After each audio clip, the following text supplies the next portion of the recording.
పరిశుద్ధాత్మ వెళ్ళిపోతాం.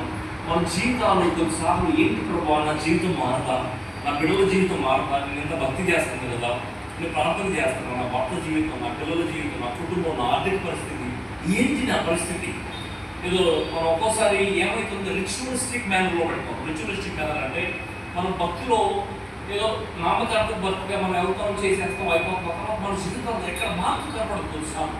అటువంటి సమయాల్లో సాతానుడు ఏం చేస్తాడు, మన విశ్వాసం మీద దెబ్బతీయాలని ప్రయత్నం చేస్తావు. ప్రార్థన చేస్తావు కదా, నువ్వు చర్చికి వెళ్తున్నావు కదా, నువ్వు దేవుడికి భక్తి చేస్తున్నావు కదా, ఎందుకు నీ జీవితంలో మార్పు లేదు, ఎందుకు నీ బిడ్డల జీవితంలో మార్పు లేదు, ఎందుకు నీ కుటుంబంలో మార్పు లేదు, నీ ఆర్థిక ఇబ్బందులు ఎందుకు మార్పు లేదు, నీ ఆరోగ్యం ఎందుకు మార్పు లేదని సాతానుడు మన విశ్వాసం మీద ప్రతిరోజు కూడా కొనడం ప్రారంభం చేస్తాడు. అప్పుడు మనకు కావాల్సింది ఏంటి, మన దర్శనం కావాలి. మన కుటుంబాన్ని మన కుటుంబం కొరకు మనకు దేవుడు ఇచ్చేటువంటి దర్శనం ఏంటి, మన బిడ్డల కొరకు దేవుడు ఇచ్చేటువంటి దర్శనం ఏంటి, మన ఆర్థిక ఇబ్బందుల కొరకు మనం చేసేటువంటి ప్రతి పని కొరకు మన దేవుడి దగ్గర నుంచి ఒక దర్శనాన్ని పొందుకోవాలి. అందుకే నేను ఉపవాసం ప్రార్థన చేసి ఈరోజు ఇంత పట్టుదల దగ్గర అక్కడి నుంచి రావడానికి కారణం ఏంటంటే, దేవుడు నాకు చూపించింది ఎంతోమంది బిడ్డలు క్రైస్తవులైనప్పటికీ సఫర్ అవుతూ ఉన్నారు.